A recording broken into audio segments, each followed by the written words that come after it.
Quando Seiya entra na Casa de Touro, ele acredita que encontrou apenas o segundo obstáculo das 12 casas, um cavaleiro de ouro gigantesco parado no meio do caminho, forte o bastante para derrubar 4 cavaleiros de bronze sem sequer parecer que está se esforçando. E olhando só para a superfície, é exatamente isso que Aldebaran representa. É a primeira muralha que prova o tamanho absurdo da diferença entre cavaleiros de bronze e cavaleiros de ouro. Mas a luta muda de sentido quando a gente percebe uma coisa. Aldebaran não usa sua força apenas para impedir Seiya de passar. Ele observa como Seiya reage à diferença de poder, permite que ele encontre uma saída, aceita uma condição clara de vitória e quando o garoto cumpre aquilo que prometeu, reconhece o resultado sem inventar uma desculpa. A Casa de Touro não representa apenas um inimigo mais forte. Ela apresenta Seiya, um guerreiro que pode esmagar alguém mais fraco, mas entende que poder não serve apenas para dominar. Também serve para testar, medir e reconhecer. E talvez Aldebaran tenha sido o primeiro grande mestre que Seiya encontrou nas 12 casas, mesmo sem ocupar oficialmente esse papel. Mas eu só vou explicar isso depois da vinheta, vamos lá.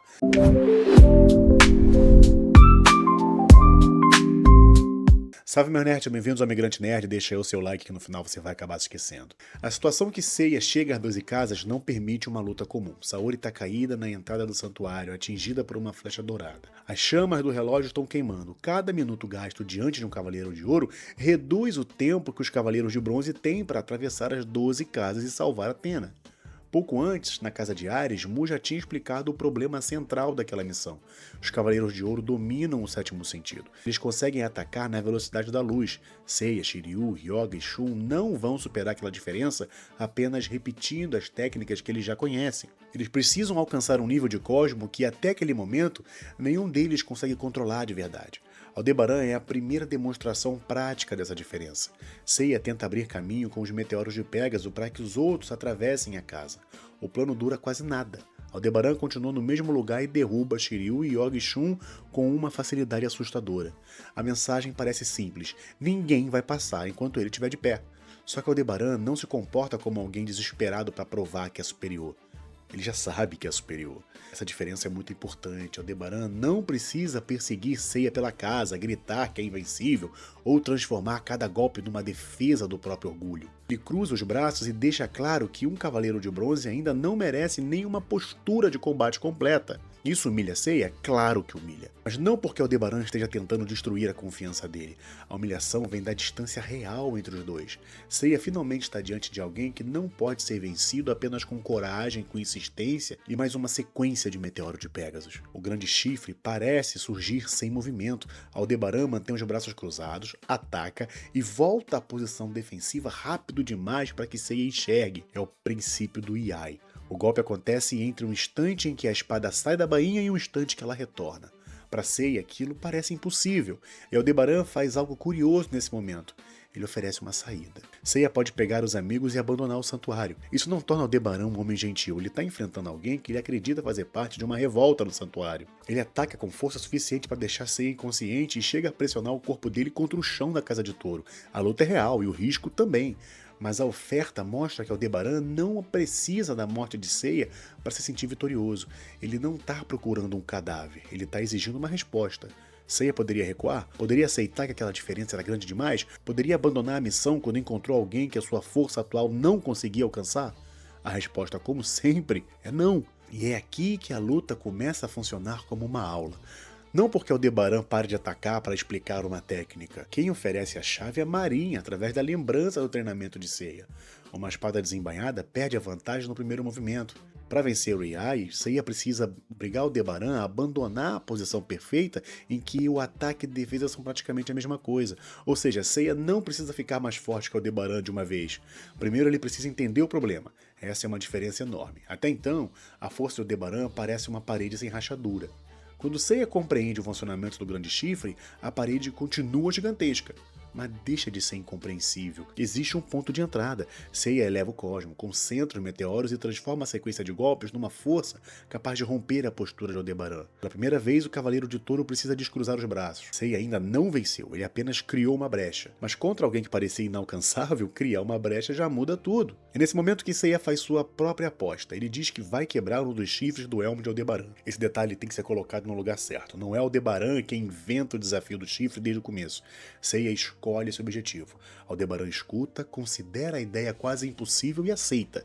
Se o Cavaleiro de Pégaso conseguir realizar aquele milagre, ele vai reconhecer a derrota e permitir sua passagem. A partir daí, a luta ganha uma medida concreta. Seiya não precisa derrubar Aldebaran, não precisa provar que já se tornou mais poderoso que um Cavaleiro de Ouro, não precisa destruir a armadura de touro, ele precisa alcançar uma única vez a velocidade, a precisão e o cosmo necessário para tocar aquilo que parecia intocável. O chifre transforma essa diferença infinita numa tarefa quase impossível, mas visível, e Aldebaran aceita ser medido por essa tarefa. E isso diz muito sobre ele. Um guerreiro inseguro jamais aceitaria uma condição assim. Se Seiya chegasse perto, ele mudaria a regra. Se quebrasse o chifre, diria que não valeu. Se fosse surpreendido, atacaria pelas costas antes que o adversário pudesse comemorar. Aldebaran faz justo o contrário. Ele mantém a luta. O grande chifre derruba Seiya outra vez. Depois, mais uma vez. Só que a cada ataque, Seiya começa a enxergar melhor o movimento. O cosmo dele cresce, a velocidade aumenta. O golpe que antes parecia invisível começa a deixar rastros que ele consegue acompanhar. E Aldebaran percebe essa evolução enquanto ela acontece. Esse também é um comportamento de mestre. Ele não olha apenas para o resultado imediato, ele enxerga a mudança. Aldebaran nota que Seiya está se aproximando da velocidade da luz, percebe que o cosmo do garoto cresce toda vez que ele se levanta, e chega a considerar que matar aquele cavaleiro de bronze talvez seja um erro. Isso não significa que Aldebaran já tenha decidido ajudar Seiya. Ele ainda está dividido entre a ordem que recebeu e aquilo que está vendo diante dos próprios olhos. Mas é justamente aí que se diferencia de um simples guardião obediente. Aldebaran observa a realidade. Ele não força Seiya a caber na história que o grande mestre contou. Segundo o santuário, aqueles jovens são traidores. Segundo a experiência de Aldebaran, eles estão arriscando a vida por uma convicção difícil de fingir. Ainda existe dúvida, só que agora a dúvida está viva. Quando Seiya finalmente consegue deter o grande chifre, devolver a força do ataque e cortar o chifre do elmo, a vitória não significa que ele ficou mais forte que Aldebaran. Significa que ele alcançou, por um instante, o nível necessário para cumprir a condição que estabeleceu. E a reação de Aldebaran define todo o personagem. Ele ri, não de Seiya, mas da surpresa. Depois reconhece a vitória, sem exigir revanche, sem dizer que estava distraído, sem afirmar que o chifre não fazia parte do corpo, sem prolongar a luta só para restaurar a própria autoridade. Aldebaran tinha força suficiente para continuar, mesmo depois de perder o chifre, ainda era o homem mais poderoso daquela sala.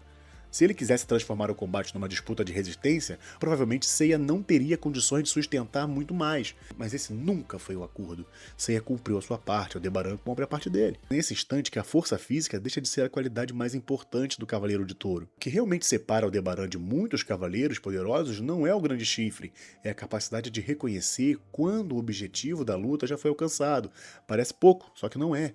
Dentro das 12 casas, quase toda batalha pode virar uma sentença de morte. Os Cavaleiros de Bronze entram a cada templo sabendo que talvez precisem destruir o adversário ou ser destruído por ele.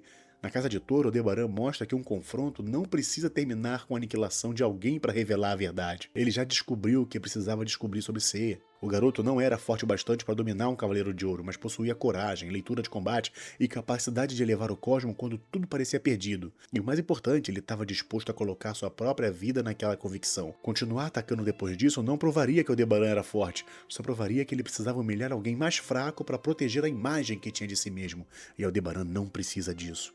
Só que o anime acrescenta um detalhe importante. Quando Shiryu e Yoga e Shun despertam, Aldebaran não permite que os três avancem a casa, apenas porque Seiya venceu. A promessa foi feita a Seiya. Os outros ainda precisam mostrar que também são capazes de enfrentar o obstáculo. À primeira vista, pode parecer uma implicância. O relógio continua correndo, Athena continua morrendo.